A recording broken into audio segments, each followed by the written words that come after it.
Welcome back to the Angel Scrolls Reverse Song Podcast. I'm Ryan B. Reynolds, host and founder of the Angel Scrolls Project, where I explore reverse song revelations, angelic receivals, and the intersection of Christian mysticism.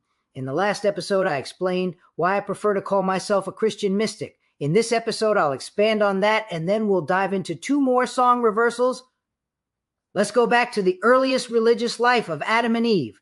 The Bible records figures in Adam's line who had extraordinary spiritual experiences, visions, prophetic speech, intimate communion with God, and symbolic names, experiences many readers describe as mysticism or proto-mysticism. How does that connect to me?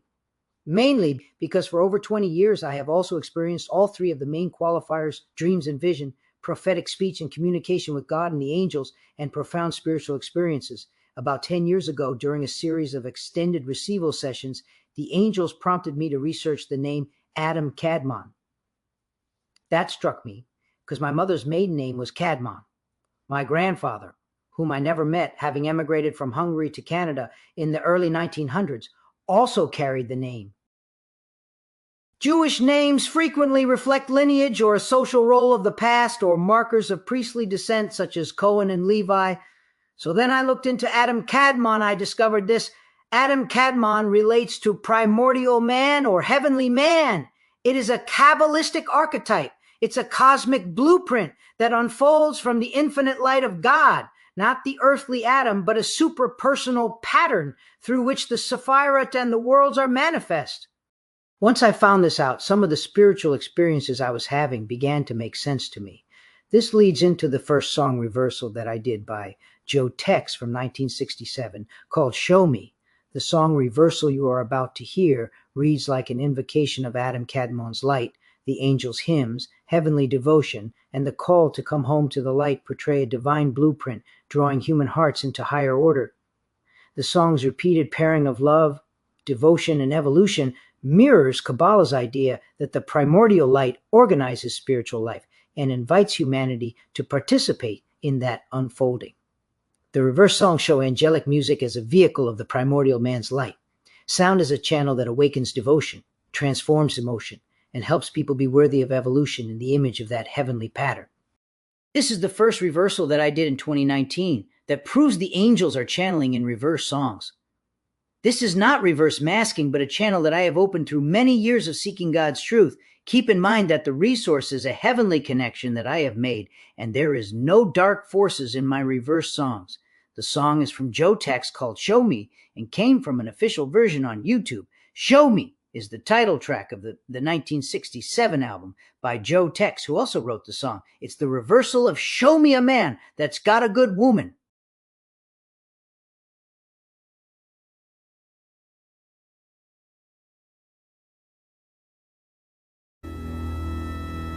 Everyone with it.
You can imagine the wave of shock and emotion that washed over me as I worked through that first transcription and the profound sense of awe I felt once it was complete. The anticipation only grew stronger knowing that this discovery wasn't mine alone, that I now had the chance to share it with others and invite them into the experience. My next confirmation came when the angels gave me a new task. They suggested I take a DNA test to uncover more about my heritage and bloodline. When the results arrived, I discovered many remarkable details about my ancestry. Yet one of the most extraordinary findings was that Emanuel Swedenborg appeared near the top of my ancestral relatives. I had never heard of him before, but intrigued, I began to research who he was, and what I found was astonishing. Emanuel Swedenborg, sometimes referred to as the Swedish Leonardo da Vinci, was a scientist, philosopher, and visionary. In midlife, he entered a profound period of spiritual encounters that he interpreted as direct, sustained contact with the spiritual world. He described vivid experiences in which music, singing, and harmonic order played a central role. Swedenborg reported hearing angelic music, perceiving musical order as a correspondence of spiritual truths, and understanding melody and harmony as expressions of love and wisdom. His writings went on to inspire the formation of the new church, also known as Swedenborgianism, a family of Christian denominations shaped by his theological insights and visionary accounts. There was also a curious connection to my own last name, on my father's side, Reynolds. Although Swedenborg never married, he had a longtime companion, his housekeeper, whose surname was Reynolds. In that era, aristocrats often kept their private lives discreet, and if children were born outside of marriage, they would typically take on the mother's surname. As these pieces began to align, the connections grew clearer. In 2019, I created a video of my DNA test, now available on YouTube, which includes the actual images of the results and documents this remarkable discovery. Although there are limited records of Elizabeth Reynolds and Swedenborg, the discovery of this one has allowed me to make an uncanny connection to my last name. Before I play the next song, Reversal, there's a backstory you'll hear in the intro I recorded then. It came about after more than 15 years of work receiving angelic messages from different sources. By then, I had hoped the new song Reversals I posted would spark conversation for. It seemed people visited the forum, but everyone stayed silent. Their quiet felt like judgment, as if they wanted me to fail because of their own spiritual beliefs. I wanted to change minds about the dogma surrounding past song reversals, but it seemed like no one was excited like I was. So that silence discouraged me, and I realized now that I was wrong. I wanted feedback and discussion, not passive spectatorship, and at one point I nearly gave up. I expressed my concerns, as it seemed as if there were people watching that may have been there not as friends, but to thwart my efforts in documenting what the angels were saying. No one had reached out to me, and that confused me a lot at the time. Over the next year, with God's and the angels' help, my wife and I were able to buy our first home, and I spent the next year or two renovating it. I spent little time for those 2 years in Receival, but the project never left my mind. Without the regular sessions with the angels, our family began to struggle, especially when COVID arrived. So my confusion at the time shaped the video introduction. When you hear the reversal, the angels voice my feelings and thoughts, reflect the viewer's reactions, and include a line attributed to God. So this next reverse video is Bill Withers' 1972 version of Lean on Me.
And after an extended period of time, this next song brought me back to the reality of heaven. It's amazing how fast one can forget an incredible message. I also realized that I did not need encouragement from those in the forum because I had all the encouragement I needed from the angels who were always with me.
on, you understand my on.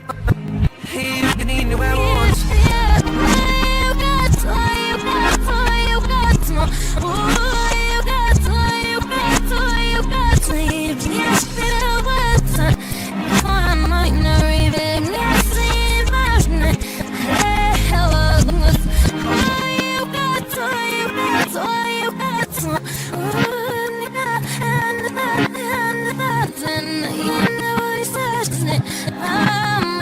That make it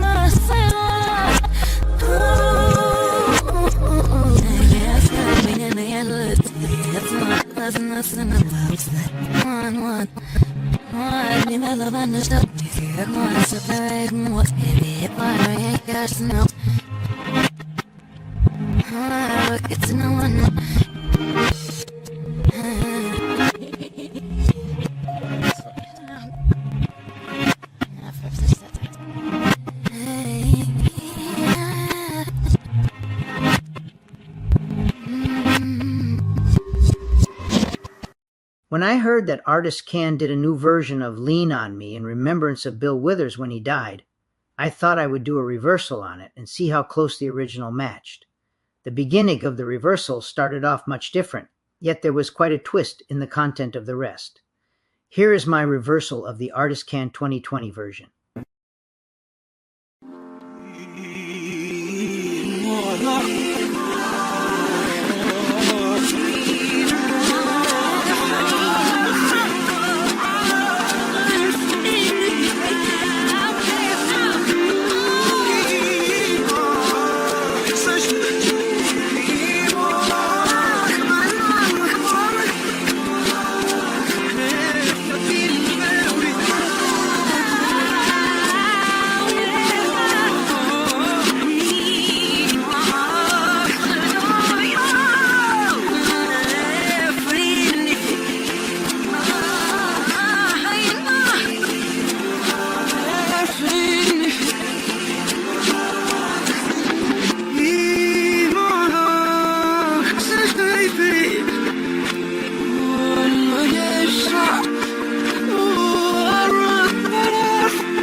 I know that one was heavy. When I finished transcribing it, the tears flowed. I understand skepticism these days, especially online and around AI. My voice was cloned with Speechify, but the song reversals themselves were not altered. If you'd like to verify, find the original on YouTube, download the track, reverse it, and listen for yourself. Any of you who followed this work know it began with recordings of Budgerigars channeling messages. I was reversing songs long before voice cloning technology existed. Check my YouTube channel and you'll see the timelines. The next episode I may share a few Budgerigar recordings. They're hard to believe, but worth hearing. For now, I'll sign off with a touch of humor from my budgie Victor, who passed in 2000. He had a wicked sense of humor, and I say this with complete seriousness. This work is real, and I swear to God and the angels I am not feeding you lies. Hi there, it's Ryan. I've been really busy for this last week or so, and I don't have a complete presentation for you. Instead, I thought I'd just do a short one on going over one of the recordings and give you a few tips on that might help you hear them better or understand them better, even when they do have captions. This one I'm going to do is the short but funny clips of Victor. It's one of the first ones I did in presentation 1, and it's when he was around a year old. At that time, he was doing mostly mimicries because that's what I taught him, and he practiced day in and day out for him, and then I would record him. And it wasn't until after I recorded him, and even a year or so later, that I picked up some of the things that he was saying and putting in his own funny little things or his own little comments in the mimicries that I was teaching him. I also want to show you, on YouTube, they have this little settings tab, and you can click on it, and you can change the speed. Right now it's set at normal. If you click on it, you can go up to 0.75, and I find that speed a very good one to listen to him if it's too fast for you to hear him. But right now we'll just play it on normal.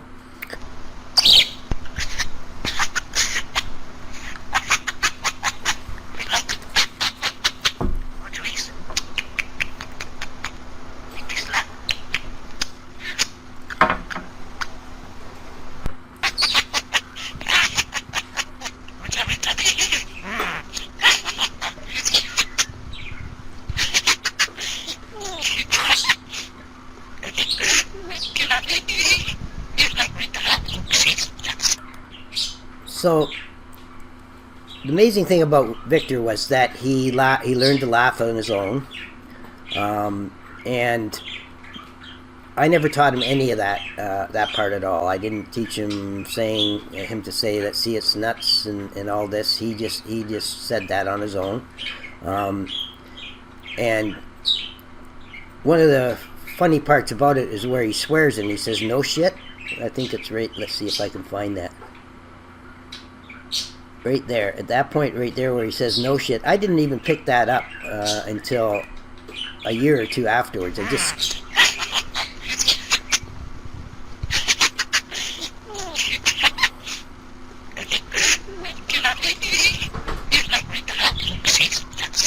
I taught him a lot of mimicries in the beginning, and he knew a lot of them, like knick knack paddywhack. Whack. He could say the alphabet all the way through.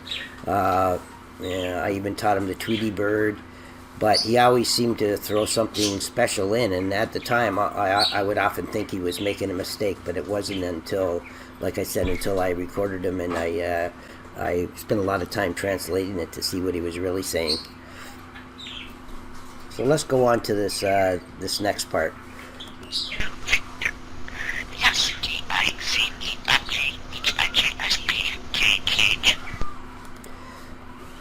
Like I said, I taught Victor the alphabet all the way through, but that was one of the first times that he ever just did random letters like that.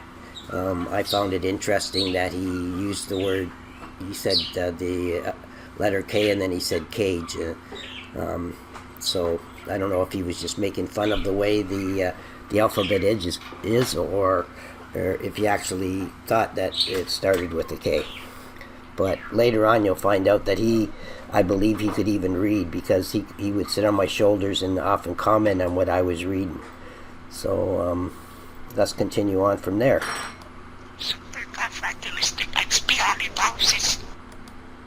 Yeah, that was one of the things I definitely taught him. And it didn't take me long. It only took me probably 2 or 3 hours of practicing with him on that one. And this next one, I mentioned the Guinness Book of Records to him, but I never taught him to say it, and he throws in his own little funny thing in at the end with this one as well. Guinness Book of Records. Guinness Book of Records. Guinness Book of Records.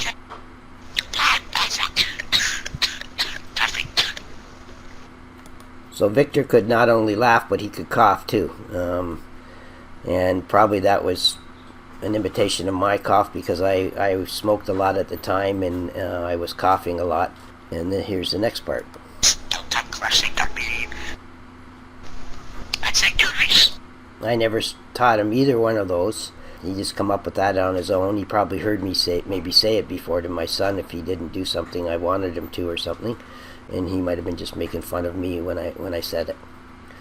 Victor had an amazing sense of humor. He could joke and make you laugh about almost anything, and not only humor, but he was very symbolic in what he said, and really had a heart for humanity and loved people as well.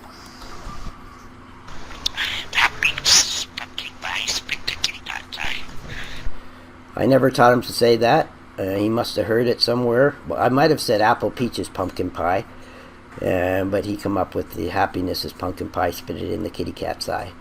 And this next one, the Tweety Bird one, I did teach him.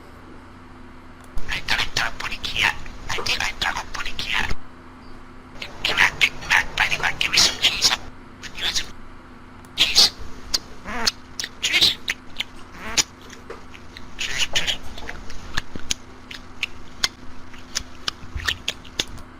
It's pretty cool. Victor loved cheese, and when he starts talking about it, he pretends he's eating it as well.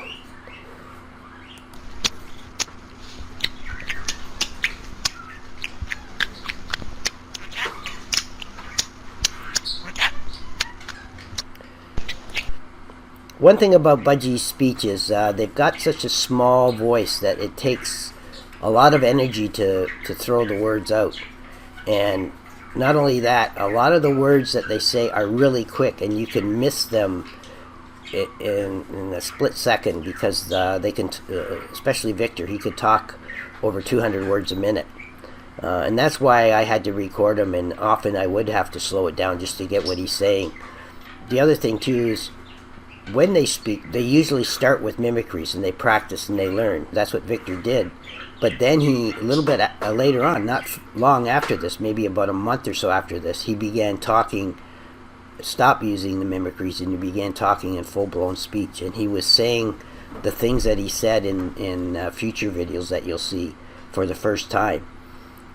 So it was a little bit difficult to understand him, and it took me many years to get some of these videos right. At the same time, I evolved in my understanding of him, and some pretty miraculous things happened with regards to the connection that I was getting. So, and you'll see how my previous translations weren't as good as the ones I do now. That's why I'm doing the new presentations, because there's so much more that I missed, and so much more that's been added to the understanding of what he was actually saying. There's this Budgie back to Victor, Earl Smart Smiles Budgie. Welcome to What's Up, Dude? What's Up? Victor's a good issue. So I know that was just kind of a quick, funny clip. I'm going to get more advanced into the other ones, which are much longer and more complex. So I just thought I would start off with that, and cheers, and we'll see you next time.